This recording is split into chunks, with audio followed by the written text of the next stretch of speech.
자, 그래서 우리 예산을 공부하고 있습니다. 그래서 예산체제, 예산환경, 저조고양, 4차 산업형 위험사회, 남북경협, 지방분권 또는 국제경제 대응. 그래서 이러한 환경변화에 대응하는 재정운영 기본 방향은 재정효율과 재정민주를 제고해야 되죠. 효율은 기배, 민주는 직접 간접. 편심직결의 변화와 이런 예산 과정이 제대로 들어오기 위해서 분종접기원의 변화가 필요하다는 것이죠. 그래서 됐습니다. 그래서 저조고양 세입은 주는데 세출 압박가 늘어난다. 아껴 쓰고 전략해 써야 된다. 코비드, 난제 위험 사회, 뉴노멀, 4차 산업혁명. 항상 여러분들이 답안지에 써야 될 것은 미리 기억하고 가야 됩니다. 시험장에 가서 생각하면 시간이 많이 걸리죠. 재정효율, 기술효율한 비용 전략, 낭비 제거, 체계적 계획, 더 많은 산출, EVM, 적시에 정량 만족적으로 공급되는 형태, 재정민주, 간접민주, 국회의 재정통제, 감사원의 국회의관, 재정책임법, 예결위 상임화, 사전심사제, 총액심사제, 참여예산, 주참, 주청, 주소, 국참, 국청, 국소가 있어야 된다는 것이죠. 편심 직결입니다. 135, 120일 전, 맞죠? 특히 3월 31일 날 예산안 편성 이침을 내려보낼 때 국가재정운영계획과 연계하기 위해서 제출한도를 첨부할 수 있습니다. 그래서 총액 배분을 해주면 자율 편성한다는 거죠. 지출한도는 국가재정운용계획과 연계해야 된다. 국가재정운용계획은 정확하려면 세입세출 예측이 정확해야 되죠. 국회 넘어오면 간본시, 예종본. 가장 큰 특징은 예비심사와 종합심사의 역할 구분이 제대로 안 된다. 중복, 낭비, 혼선이라는 거죠. 그래서 예결위가 예비심사 전에 사전에 총액을 심사한다. 사전심사, 총액심사를 통해서 예비심사와 종합심사의 역할 구분을 명료하게 해주는 사전심사제, 총액심사제. 사전심사제나 총액심사제의 내용을 재정결의안 형식으로 국회가 선언을 하면 되죠. 자, 그러기 위해서는 예결이 상설화가 아니라 상임화가 필요하다. 예산 집행은 통제와 신축, 최근에는 신축을 강조하는 총액 인건비 제도, 4급 이하 5%의 자율성, 의도적 절감 노력에 대해서 자체 전용을 허용해 주죠. 이론상 개인 쉐어링의 모습을 갖추고 있습니다. 결산은 6월 말 4일 5253, 감사원에 보내는 것을 결산검사죠. 성과감사로 바뀌어야 되고 넘어가는 서류 이름이 결산보고서인데 됐죠? 요결재성, 요결재성, 요결재성, 요결재성. 우리 효주 친구 재성, 요괴워치 자랑했던 우리 재성이 요결재성. 저는 뭐 그렇게 외우고 있습니다. 요결재성. 국가재무제표가 바로 발생주의 복식부에 따라서 재정상태표, 재정운용표, 순자산, 변동표로 구성되어 있습니다. 자, 기반, 분종적기원, 분종적기원입니다. 그래서 특히 세출예산은 우리 분부포단, 프로그램, 과거 항 또는 세항의 묶음이죠. 단위사업은 프로그램 내의 개별 사업을 말하고 있습니다. 예산의 종류가 우리가 쭉 지금 하고 있는 거고요. 품성이 개 같은 관리가 영성이 참 안 좋다. 품성개 관리, 영성참. 자, 예산 기반입니다. 쭉 나와 있고 답은 뭐라고요? 이건 이제 요거 인사행정에서는 OPM과 MSPB가 아주 중요한 논점인데 예산에서는 전혀 중요한 논점이 아니죠. 그냥 답만 외우면 됩니다. 3원 체제 이후에 OMB와 같은 재정 리더십을 발휘할 수 있는 기관이 있어야 된다는 거죠. 효건투 채평 됐습니다. 그래서 국가재정법 놓으면 효건투 채평 됐습니다. 여기다 쭉 쓰면 되는데 그냥 이건 한번 보는 거고 요거는 혹시나 국가재정법의 주요 내용을 쓰시오. 이거 외우고 싫으면 그냥 편심직결 우리 분종적기원의 내용 다 쓰면 됩니다. 어차피 그 내용들이 전부 다 국가재정법의 내용이기 때문에 그렇습니다. 최근에 강조되는 건전성, 됐죠? 건전성. 국보채를 씹으니까 감이 참 좋죠. 국보채 추인감 좋다. 국보채 추인감 좋다. 조달 됐습니다. 일반에게, 특별에게 기금이죠. 그래서 이제 일반에게는 시험 놀 일이 없고요. 특별에게는 그냥 사자구 법률로 설치하고 사업을 운영할 때 정부 기업이라 그래서 기업 특별액이라고 얘기한다는 것이고, 기금은 특정 목적을 위해서 신축적으로 운영할 때 예산 외로 운영하기 때문에 기금은 예산이 아닙니다. 예산과 차이가 있어야 되는데 2000년까지는 국회 심의 의결 안 받으면서 엄청난 차이가 있었는데 국회 심의 의결 받으니까 이게 가장 큰 차이죠. 두 가지가 가장 큰 차이인데, 성립된 예산을 바꾸려면 추가 경정 예산, 편성 사유만 제한이 있지만 편성 절차나 심의 의결 절차는 똑같죠. 그러니까 엄청 엄격한데, 금융성 기금은 30, 비금융성 기금은 20%의 자율 변경이 있다는 거죠. 자, 감사원의 결산검사, 국회의 결산 승인이 있지만 여기는 똑같이 결산검사와 결산 승인을 받는데 기금은 특별하게 어떻게 한다? 매년 3분의 1 운영이 아니고요. 운용, 자산은 운용하는 거죠. 운용 실태 조사와 매 3년마다 존치 여부를 평가합니다. 됐죠? 올해는 512조였는데 이번에 예산안 통과된 것은 558조입니다. 아직 구체적인 내용은 안 나왔는데 그냥 558조. 기금은 336조라 그랬는데 한 해 들어왔다 나가는 겁니다. 기금은 쌓여있는 건 엄청나죠. 그래서 나중에 구체적인 내용은 다음에 배우시면 되겠고요. 자, 예산의 성립 시기에서는 전통적으로 준 예산이 중요했는데 최근에는 올해, 여러분 올해 드디어 이런 말 역사에 기록대로 해줘. 매년 추경은 습관적으로 한 번 편성됐는데 올해 3번인가 4번 편성됐죠. 추경 됐습니다. 아시죠? 성립 중요한 뭐라고요? 수정 예산과 뭐가 다르다? 제출 후 의결 전은 수정 예산이지만 성립된 예산을 변경시키는 것과 예산을 하나 더 만드니까 단일성 원칙의 예외죠. 자, 편성, 편심 직결입니다. 횟수의 제한은 없지만 사유의 제한이 있죠. 건전성을 유지하기 위해서 무분별하게 추경을 편성하는 걸 막기 위한 거죠. 그럼 사유를 외워야 되겠네요. 자쟁 침실에 자려고 누웠는데 북협 변화가 발생했다는 거죠. 자쟁 북협 침실 북협 변화 발생했다는 거죠. 자, 절차는 심의 의결 다 봤습니다. 사전 의결의 예외는 아니에요. 자, 합산해서 집행하기 때문에 별도로 집행 결산하지 않는다는 거죠. 문제점은 추경이라는 이유 하나만으로 재정 규율이 느슨해지고 사업 타당성 평가가 약해집니다. 추경에 대한 사업에 대한 성과 관리도 제대로 안 되고 있고요. 국민 참여라든지 국회의 재정 통제를 강화시킬 필요가 있다는 거죠. 예산의 경기 대응적 성격이나 불안 극복을 위해서 자본 예산, 투자적 성격이 있는 사회 간접 자본의 투자적 성격이 있는 사업을 따로 편성한다는 거예요. 이유는 뭐라고요? 이거는 투자고 장기적이고 특별한 관리가 필요하고 비용 부담에서 세대 간의 세금 부담의 형평성 문제가 얘기되기 때문에 차입, 국공채를 통해서 예산을 운영하는 게 더 합리적이라는 거죠.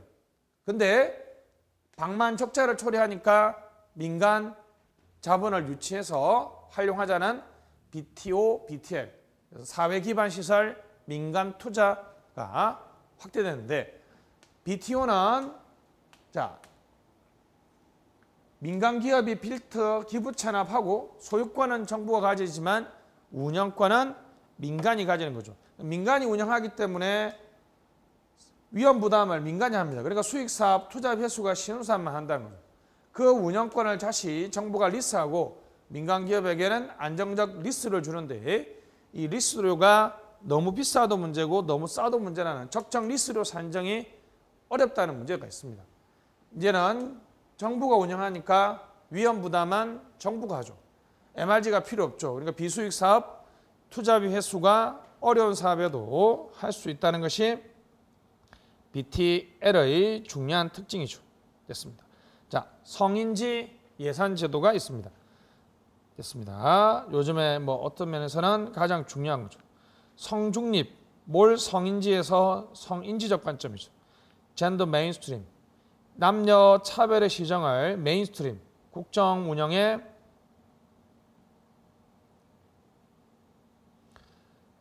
핵심 과제로 보겠다. 북경선언 95년도에 있었다는 거죠. 95년도에 북경선언 등에서 이제 앞으로 국정 운영에서 남녀 차별을 시정하는 것이 가장 중요한 과제라고 얘기했고요. 중앙지방에 이미 다 시행되고 있답니다. 예산서와 결산서를 제출합니다. 첨부 서류가 아니고 그러니까 심의역을 거치지 않는다는 거. 대상 사업은 자 가시죠. 그냥 제가 양평정기라고 그랬죠. 양평정기 양성평등 정책 기본계획.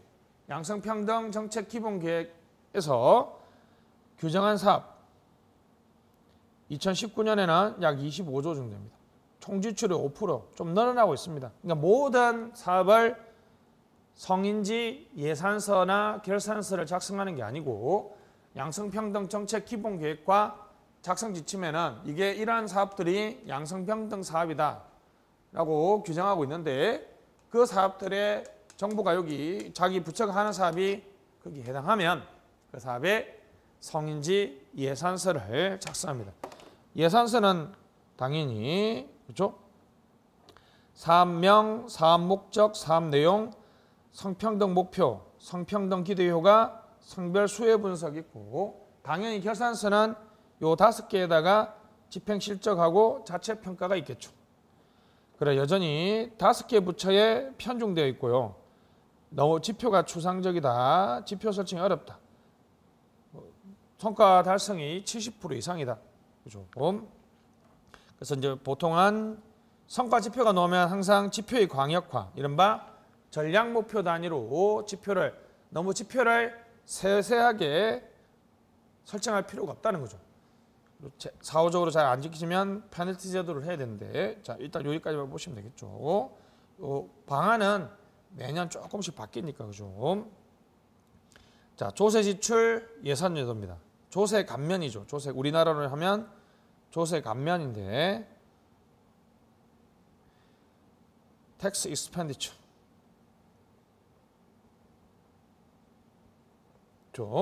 이거는 모순의 형용 아닙니까? 그죠?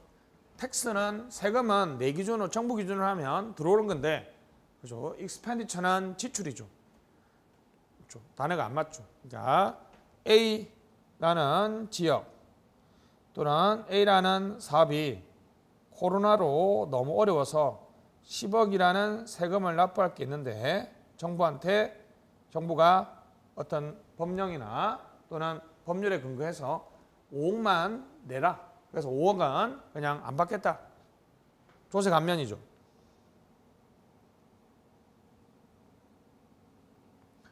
그죠? 근데 미국의 학자들이 보기에는 10억이라는 세금이 들어와서 5억이라는 세금을 지출한 걸로 보는 거죠.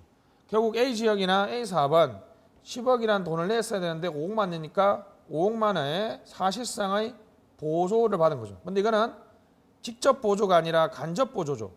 직접 5억을 준 게 아니라 5억을 너희들이 마음대로 사용할 수 있도록 해준 거죠. 숨은 보조금이죠. 이런 것들을 이익 집단들은 좋아하죠. 잘 안 보이니까. 그래서 OECD는 아주 넓게 얘기합니다. 조세 제도를 이용한 중요한 단어 뭐라고요? 조세 제도를 이용한 정부 지출이에요. 지출. 조세 감면, 비과세, 소득공제, 세액공제, 우대세율 조정, 과세 이행 같은 건데 한 3개 정도만 기억해 주시면 좋겠고 실질은 지출이지만 형식은 조세 감면이죠. 꽤 많습니다. 됐죠? 법률에 따라서 운영됩니다. 왜냐하면 우리는 조와 세는 뭐에 근거해야 돼요? 법률에 근거해야 되고 법률주의죠. 근데 우리는 예산은 법률로 하는 게 아니라 우리는 예산은 비법률, 우리나라 예산은 비법률주의입니다. 의결주의라고 그러죠. 법률은 제정하는데 예산은 의결주의죠. 그러니까 우리나라에서 세금을 걷어들일 때 세입 예산에서 근거해서 걷어들이는 게 아니라 조화사에 대한 법률이 따로 존재한다는 거죠. 이유는 바로 국민의 권리 의무에 관한 가장 중요한 법규 사항인 조세는 당연히 형식적 의미의 법률에 근거해야 되겠죠. 그러나 예산은 법률이 아닙니다. 우리나라 예산은 법률이 아니기 때문에 여기에 따라서 걷어들이지 않습니다. 그러니까 세금을 깎아주는 것은 국세는 조세 특례 제한법, 지방세는 지방세 특례 제한법. 그러니까 예산으로서 조세 지출을 폐지하거나 감축할 수가 없습니다. 특정 기업이나 산업 육성에 의해서 필요하기도 하죠. 그죠? 그러나 역진적인 측면에서는 되게 경직적이고 비가시적이다. 렌트 시킹이 일어날 잘 안 보이니까 이익 집단들이 이 조세 감면에 대해서 렌트 시킹을 심하게 하죠. 역진적 보조라고 얘기합니다. 공평성 측면에서 역진성이 가장 높다. 예를 들면 소득 공제도 공제를 해주는 건데 1,000만 원 버는 사람하고 1억 버는 사람하고 누가 더 공제를 많이 받겠습니까? 당연히 1억 버는 사람이 더 많이 공제를 받겠죠. 누진성이 좋은 건데 이거는 뭐라고요? 역진성이 아주 높고요. 행정부에 의해서 탄력적으로 운영될 여지가 많습니다. 게다가 렌트 시킹이 나타나면 철의 삼각형, 이익 집단들의 무대 장치가 됩니다. 지대 추구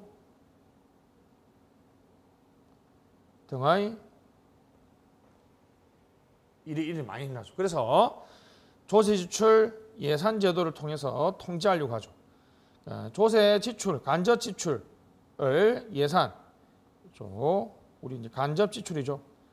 간접 지출을 예산 규율을 받도록 하는 거죠. 서독에서 최초로 도입했고요. 우리 중앙정부에서는 2011년 조세 이게 이제 틀림 조세 특례 제한법 여기 중요합니다. 조세 특례 제한법 142조의 2. 자, 이게 중요한 게 아니라 국가재정법에 규정되어 있지 않다는 거죠. 조세 특례 제한법에 있다는 정도는 좀 써주시면 되게 공부 열심히 한 것처럼 보입니다. 이것도 역시 국회의 심의 의결을 받지 않습니다. 그냥 제출하는 거예요. 안 하는 것보다 낫죠. 자, 지방 조세 지출 보고서. 지방은 조세 지출 보고서만 작성. 이거는 임의적이죠. 됐습니다. 직전 연도 실적. 해당 연도, 다음 연도 추정 금액을 기능별, 세목별. 다시 뭐라고요? 기능별, 세목별로 분석한다는 거죠. 그래서 Y 마이너스 약간 예상 같죠? Y-1, Y 플러스 1. 그죠? 직전 연도, 해당 연도, 다음 연도에 조세 지출을 기능별, 세목별로 분석한 예산서입니다. 자, 최근에 조세 지출이나 조세 감면에 관해서 정부가 엄청 규율을 강화하고 있습니다. 바로 조세 특례 평가 제도. 신규 사업에 대해 신규 조세 지출에서는 예타를 합니다. 타당성 있는지를 검증하고 일몰도래한 것은 심청 평가합니다. 됐죠? 요까지만 기억하시죠. 밑에 거는 의무 심청 평가나 임의 심청 평가는 매년 조금씩 바뀌니까 하여튼 자 조세 특례 평가 제도가 있다. 자 조세 특례 평가 제도가 있다. 그다음에 국세 감면 한도제. 국세 감면 한도제. 그래서 우리 조세 지출에 조세 감면 조세 지출에 대해서 결국 이것을 무분별한 조세 지출을 방지하거나 줄인 것은 재정 건전성을 강화하는데 첫 번째가 조세 지출 예산 제도. 조세 지출 예산 제도를 통해서 예산서나 결산서를 통해서 통지하려고 하고요. 그 다음에 특례평가, 조세 특례평가를 통해서 그래서 심층평가, 예타하고 심층평가를 통해서 우리 조세 지출에 대해서 새로 시작되는 것은 예비 타당 조사를 하고 일몰도리한 것은 심층평가를 통해서 타당성을 검증한다는 거죠. 그 다음에 국세감면 한도제. 국세를 깎아줄 때 3년 평균 0.05 이상, 그죠? 직전 3년 평균 0.05 이상을 넘어가면 안 된다라고 되어 있습니다. 그래서 우리나라 최근에 조세 감면이나 조세 지출에 대해서 엄격하게 통제하려고 하고 있습니다. 조세 지출 예산서 특례평가, 특례평가는 예타와 심층평가로 구성되어 있습니다. 그 다음에 국세 감면 한도제 이렇게 세 가지로 구성되어 있죠. 자, 조세 지출을 예산이나 결산서로 파악하게 되면 어느 집단이 조세 감면을 받았는지 투명성이 제고되고 정치적 특혜 축소, 국고정대, 재정정책의 효과를 파악할 수 있고요. 조세 감면을 줄임으로써 세수 인상 됐습니다. 그러나 단점은 보조금 성격이기 때문에 국제 무역 마찰의 우려가 있습니다.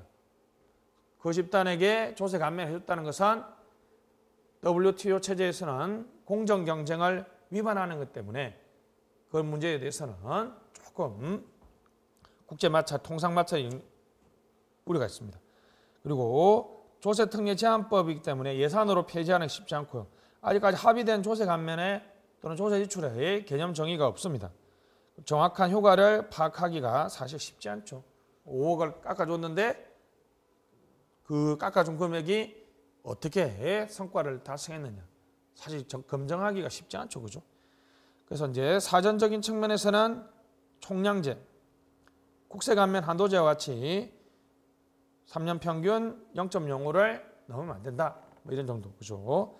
정확한 예측, 성과 평가를 해야 된다. 뭐 이 정도만 기억하시면 되겠죠. 자, 예산의 분류입니다.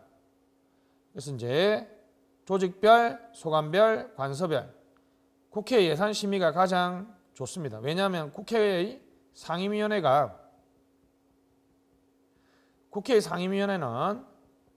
우리나라의 부, 지금 18개가 있죠. 하고 거의 일치합니다. 국회 상임위원회는 그냥 국회는 이제 행정부를 통제하는 역할을 더 중요시하기 때문에 각 부처별로 이렇게 국회가 상임위원회가 만들어져서 통제하고 있습니다. 자, 그 다음에 기능별 분류는 총괄예산, 그리고 기능별 분류는 시민을 위한 분류라고 얘기하죠. 그렇죠? 시민을 위한. 시민들이 가장 이해하기 쉽습니다. 국방, 일반 행정, 사회, 복지, 경제 뭐 이런 식으로 예산이 어떻게 사용되는지, 어떤 기능으로 사용되는지를 분류하는 이른바 기능별 분류는 시민을 위한 분류라고 얘기하죠. 됐습니다. 경제 성질별 분류는 국민 경제적 효과, 예를 들면 예산이 국민 소득을 얼마나 정지시키고 그 다음에 저축을 얼마나 증가시켰는지에 대한 얘기죠. 자, 예산의 분류가 있습니다. 예산의 분류. 우리나라에서는 세입 예산과 세출 예산이 있는데, 자, 세입 예산은 그렇게 중요하지 않고요.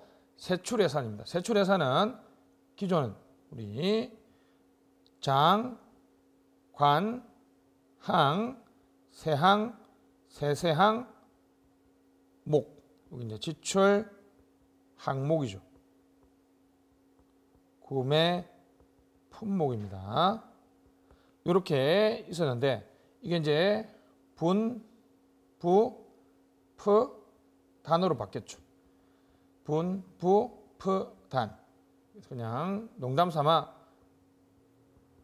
분야에서 니은을 빼면 분문이 되고요. 분문에 다시 맨 밑에 걸 빼면 P가 되죠. 분부 P단. 외우시면 되겠습니다. 분부 P단, 분부 P단. 그러니까 옆에 그림하고 나눠서 즉 세출 예산이 과거에는 그냥 뭐 대분류, 중분류, 소분류 이렇게 보면 되겠습니다. 장, 관, 항, 세항, 세세항이었는데 자, 장이 분야고 관이 부분이고 프로그램은 그죠? 항이니까 여기 나와 있죠. 현행, 항 또는 세항. 그러니까 이렇게 여러분들이 저처럼 이렇게 슉 묶어서 이렇게 그냥 크게 해주면 느낌 있죠? 그죠? 자, 프로그램 예산 제도는 과거 장관항, 세항, 목을 분부 P단으로 바꿔주는 거죠. 그럼 프로그램은 뭐냐? 관련성 높은 과거 항 또는 세항의 묶음이죠. 또는 단위 사업의 묶음이죠. 과거 항 또는 세항의 묶음. 액티비티. 단위 사업은 과거 세세항인데 뭐 필요 없고요. 프로그램 내에서 개별 사업을 하나의 단위 사업이라고 얘기합니다. 단위 사업이라고 얘기하죠. 분부 P단. 기존에 그래서 예전에는 이렇게 항 됐죠. 이렇게 돼 있는데요. 이렇게 이제 장관항, 세항, 세세항이었죠. 근데 이렇게 이제 분야, 부문, 프로그램, 그리고 회계기금, 세부사업으로 단위 사업 밑에 조그만 사업을 세부사업이라고 얘기합니다. 많이 바뀌었죠, 그죠? 많이 바뀌었습니다. 예전에는 이렇게 항 위에까지 여기까지는 입법 과목이라고 그랬어요. 입법 과목. 입법부만이 바꿀 수 있다는 거죠. 요 밑에는 행정부가 바꿀 수 있다 그래서 행정 과목이라 그럽니다. 자, 요걸 바꾸는 것은 전용이라 그러고 입법 과목을 바꾸는 것은 이용이라 그랬습니다. 됐습니다. 뭐가 달라졌느냐? 자, 옛날보다는 이렇게 농림 요 세 개. 그렇죠? 장은 분야 이렇게 농림, 해양수산은 묶어버리고 부분은 어촌, 업으로 이렇게 요 두 개가 같은 거니까 같이 이렇게 한까지 다 이렇게 묶어버리죠. 그러면 단위사업 이렇게 이제 옛날에는 요 두 개가 따로 요 세 개죠, 세 개. 잠깐만요. 됐어 이렇게. 옛날에는 볼더치로 진하게 되어 있는 요게 이제 20억, 20억으로 배정되어 있으면 여기 이제 항이니까 때로는 요걸 이렇게 보내주고 수산개발보다는 지금 유통구조 개선이 코로나 때문에 더 필요하다. 그러면 요 20억을 이쪽으로 보내주려면 입법 과목이기 때문에 국회에 가서 승인을 받아야 된다는 거죠. 근데 지금은 요 볼더체가 이제 하나의 프로그램, 관련성이 높잖아요. 그러니까 하나의 프로그램으로 들어가 버렸으니까 이제 프로그램으로 60억 이렇게 배정된다는 거죠. 그러면 요 밑에 있는 내용들이 또 우리 단위 사업으로 되기 때문에 이 단위 사업 60억 내에서 이제 요걸 요렇게 이 사업 부처가 자유롭게 사용한다는 거죠. 이제 프로그램 이걸 이제 사업이라고 합니다. 지방에서는 이걸 프로그램 예산 제도를 사업 예산이라고 그래요. 프로그램을 사업이라고 번역하기도 하죠. 이제 프로그램별로 성과 목표 관리 제도를 시행합니다. 단위 사업은 60억 내에서 이제 사업 부처가 자율적으로 이렇게 왔다 갔다 할 수 있도록 했으니까 단위 사업은 자율성을 줬으니까 무슨 평가를 한다? 단위 사업에 대해서는 자율 평가를 하고요. 당연히 이제 프로그램의 단위에 대해서만 예산 편성이나 심의, 집행의 기본 단위 요까지만 그렇죠. 여기까지만 사업부처가 간섭하고 요 밑에부터는 자율성을 주는 거니까 그죠? 예산 사정 편성 심의 집행의 기본 단위가 프로그램이고 철저하게 성과 목표를 사전에 성과 계획서를 사전에 Y-1년도에 제출하고 집행한 다음 Y+1년도에 성과 보고서를 작성하도록 하는 것이 바로 성과목표 관리제도고 단위사업에 대해서는 자율성을 부여했기 때문에 자율성에 따라서 자율평가를 하도록 하는 것이 프로그램 예산제도의 핵심적인 내용이죠. 자, 갑시다. 프로그램 예산제도는 예산 과목이 바뀌었죠. 장관항, 세항, 세세항, 목에서 분부프단으로 바뀌었고요. 그래서 예산 운영이 바뀌었죠. 거시도 미시도 아닌 중범위 수준이죠. 아예 총액만 진짜 하는 것도 아니고 아예 단위사업까지 하는 것도 아니라 프로그램까지만 한다. 중범위 수준을 한다. 그래서 프로그램 중심으로 예산을 편심 집결하고요. 단위사업에 대해서는 자율성을 줬으니까 성과관리도 프로그램 대해서는 성과 계획서를 사전에 제출받아서 성과 보고서까지 제출하는 성과목표 관리제도와 재정사업의 자율성을 줬으니까 재정사업의 자율성을 부여하는 제도가 되겠습니다. 그래서 프로그램 예산제도는 예산 과목의 변화, 예산 운영의 변화, 성과관리의 변화를 세 가지를 보고 있습니다. 자, 통합재정입니다. 통합재정 됐죠? 통합재정은 IMF GFS 2001 기준을 암기하는 게 중요하겠죠. 자, 통합재정의 기본, 재정이라는 것이 기본적으로 예산하고 기금을 합친다니까 우리나라는 아까 일반회계 하나, 특별회계 20개, 기금이 약 60개 정도가 있습니다. 좀 개수는 틀릴 수 있습니다. 너무 재정이 복잡다기하고 너무너무 많다는 거죠. 복잡다기하고 서로 돈을 돈을 주고받음으로써 너무 복잡다기하고 재정 운영이 방만하다, 불투명하다. 한목에 깔끔하게 보여줘. 그것이 바로 뭐다? 통합재정입니다. 그래서 통합재정은 복잡다기한 재정을 일목요연하게 보여주는 제도가 되겠습니다. 공공부분이 있고요. 그럼 돈의 관점에서 당연히 국가는 민간 부분이 있겠죠. 공공부분은 비금융 공공부분하고 금융 공공부분으로 나눕니다.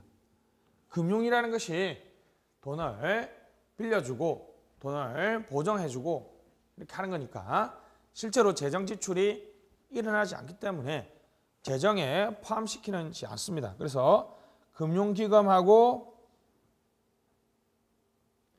금융공기업, 금융으로 시작하는 거, 그리고 공공기관, 기업으로 시작하는 이 세 가지는 원래 통합재정에 포함되지 않았어요.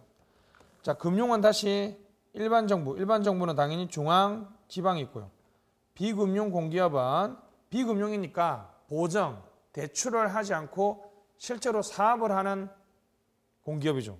바로 기업특별회계, 중앙, 지방정부에서는 공기업특별회계 되겠습니다. 여기까지 가지 마시고 그래서 여기 명함 처리된 여기 작아졌죠?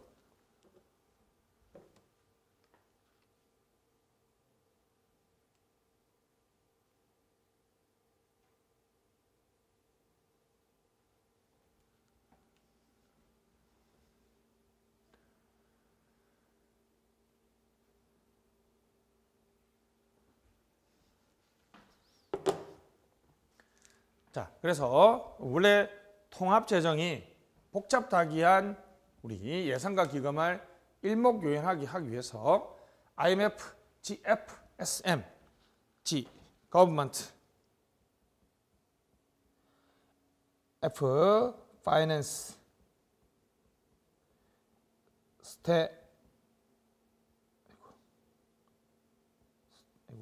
잠깐만요.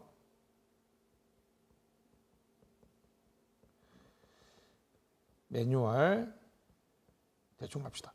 그래서 Government Finance Statistics 매뉴얼, 그러니까 정부 재정 스태틱스 통계 매뉴얼이죠. 그냥 GFS 1986 보통 이렇게 합니다. 그래서 그때 이 기준에 따라서 우리나라는 그래서 어디는 포함 안 된다.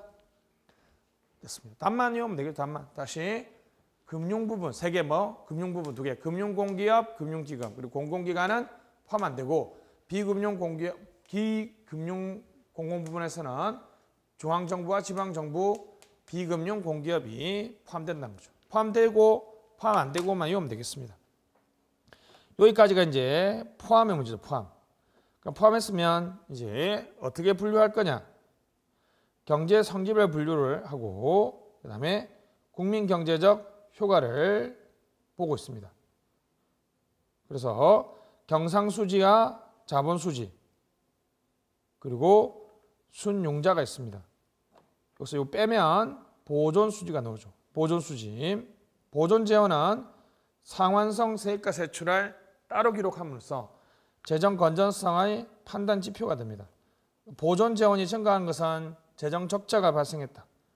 자, 일단 이것만 외우시면 되겠습니다. 왜냐하면 여기 시험에 나오는 게 아니라 밑에 게 나오죠. 그렇게 했는데 IMF 86년 버전이 여전히 회계 단위, 법률 단위라고 보면 되겠습니다. 예를 들면 우체국, 사실 여러분 우체국은 과학기술정보통신부 우정사업본부에 소속되어 있지만 사실상 기업이거든요. 그러니까 법률적으로 정부에 소속되어 있으니까 재정 규모에서 정부에 무조건 포함시키는 거. 회계적으로 지금 기업 특별회계가 되어 있으니까 바로 정부에 포함시키는 것보다는 경제단위, 자체 수입이 있거나 경제활동을 할 수 있는 이에 따라서 빚을 갚을 수 있는 우리나라의 정부 조직 중에서 몇 안 되는 것 중에 하나죠.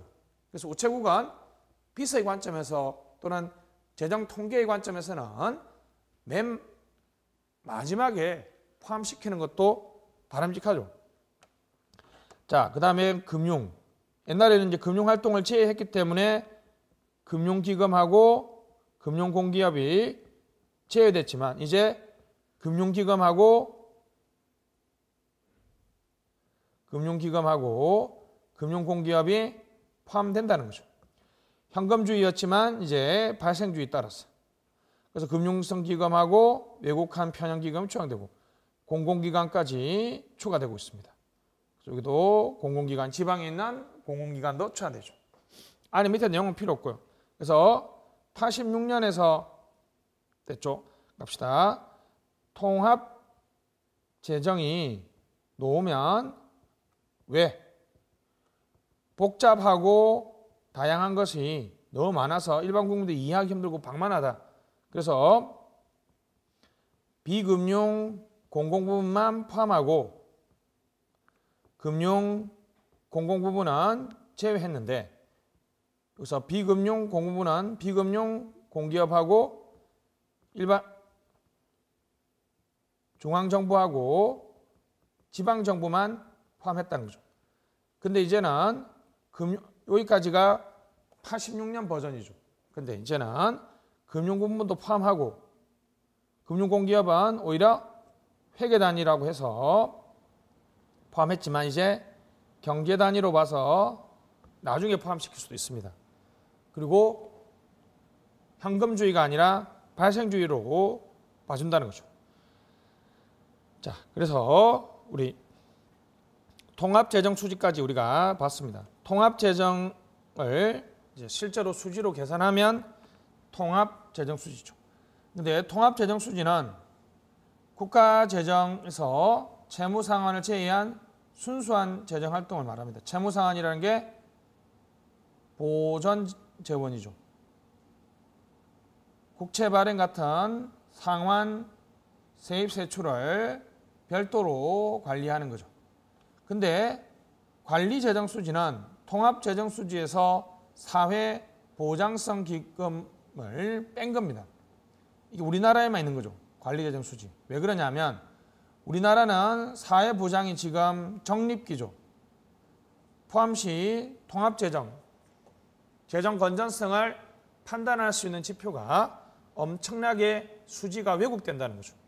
그래서 관리 가능한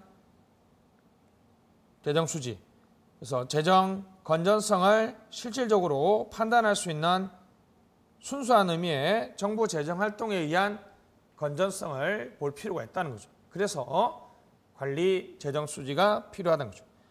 연고사학, 고연사학 산재. 우리나라에서 대표적인 사학이 연세대, 고려대니까 고연, 연고, 사학, 산재. 꼭 두 번 불러달라 그러더라고요. 고연, 연고, 사학, 산재. 사회보장성 기금이 요 4개입니다. 요 4개를 빼면 관리 가능한 재정 수지가 된다는 것이고, 자 밑에 거는 필요 없습니다. 자 공공부문 퍼블릭 섹터죠. 데프트 부채 스태티스틱스 그죠. PS DS죠. 2008년 글로벌 금융위기 이후에 됐습니다. 각 나라들이 부실 채권을 따름으로써 재정 건전성의 문제가 심각하게 제기됩니다. 재정 건전성이 떨어지면 재정의 지속 가능성이 낮아진다는 거죠. 재정 건전성을 위협하는 것이 빚이죠, 빚. 그 당시에 국제기구, 나라마다 국가 부채를 나누는 기준이 너무 달라서 전 세계의 대표적인 국제기구들이 모여서 아예 3가지 기준으로 나눠봤다는 거죠. D1, D1을 포함하는 건 D2, D2를 포함하는 것은 D3입니다. D1은 중앙, 지방, 확정되니까 현금주의죠. 우리나라에서는 국가재정법 90조에 있는 기준이 되겠습니다. 자, D1 더하기 비영리 공공기관의 우발 채무니까 발생주의가 되고 국제비규의 기준이 됩니다. D3는 비금융 공기업, 이른바 기업특별회계를 포함시키고 공공부문 재정 건전성 관리 지침으로 사용하고 있습니다. 그래서 외워야 됩니다. 그죠? D1은 중앙지방 확정 현금주의 국가재정법, D2는 공공기관의 우발이니까 발생주의 국제비교 기준, D3는 비금융 공기업. 비금융 공기업 기업 특별회계니까 빚으로 포함할 때는 맨 마지막에 포함하는 게 맞죠. 왜요? 가장 빚을 갚아줄 가능성이 많죠. 돈을 벌기 때문에. 유로존 골든룰은 우리나라하고 좀 잘 안 맞죠. 유로존 골든룰은 자 D1이 3% 됐습니다. D3가 60%가 넘지 않도록 하는 거고 IMF 권고치가 D3가 60% 넘지 않도록. 자, 재정건전화법인데요. 우리나라에서는 이게 아직 통과되지 않았습니다. 채무진칙, 관리재정수지 3, D1이 45%. 다시 몇 프로? 3, 4, 5입니다. 다시 뭐라고요? 관리재정수지 3, D1이 45%. 관리재정수지는 뭐라고 그랬죠? 통합재정수지에다가 사보기금, 사회보장성기금, 연고, 사학, 산재 4가지를 뺀 기금 수지를 관리재정수지라고 하죠. 3, 4, 5 외우고 싶죠? 3, 4, 5 됐습니다. 우리나라 빚의 추세가 있는데 1인당 지금 680만 원, 약 35%, 한 38%까지 올라갔다 그러죠. 나중에 시험 보기 직전에 외우시면 되겠습니다. 30, 40, 60%에 육박하고 있습니다. 여기 이제 그죠? 심각한 차이가 있죠. 보십시오. 통합재정수지는 24조 흑자죠. 근데 관리재정수지, 통합재정수지에서 사보를 뺀 관리재정수지는 18조 적자죠. 엄청난 차이죠. 그러니까 통합재정 수지로 보면 우리나라가 되게 재정이 건전해 보이는데 사회보장성 기금은 사실 언젠가는 갚아줘야 될 빚이죠. 저게 많아진다는 것이 결코 바람직하지 않죠. 그래서 사회보장 적립기구 이걸 포함시키면 수지의 왜곡이나 정부가 관리 가능하지 못하는 부분까지 포함시킬 수 있으니까 관리재정수지를 한다는 거죠. 그래서 연고사학 산재, 국민연금기금, 고용보험기금, 사립학교 교직원 연금기금, 산업재해 보상 및 예방기금인데 풀네임으로 기억해도 되고요. 또는 연고사학 산재 간단히 기억해도 되겠습니다.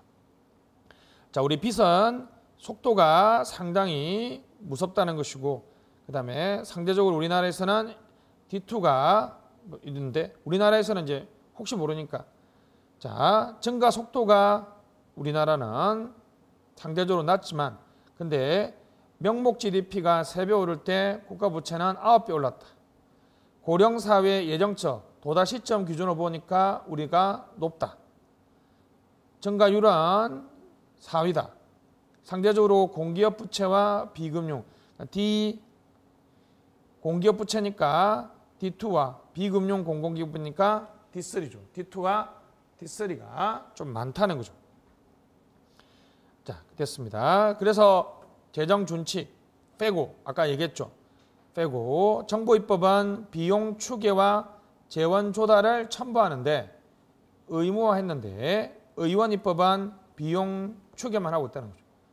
근데 구속력은 여전히 없어요. 그냥 첨부만 하면 돼요. 틀려도 상관없어요.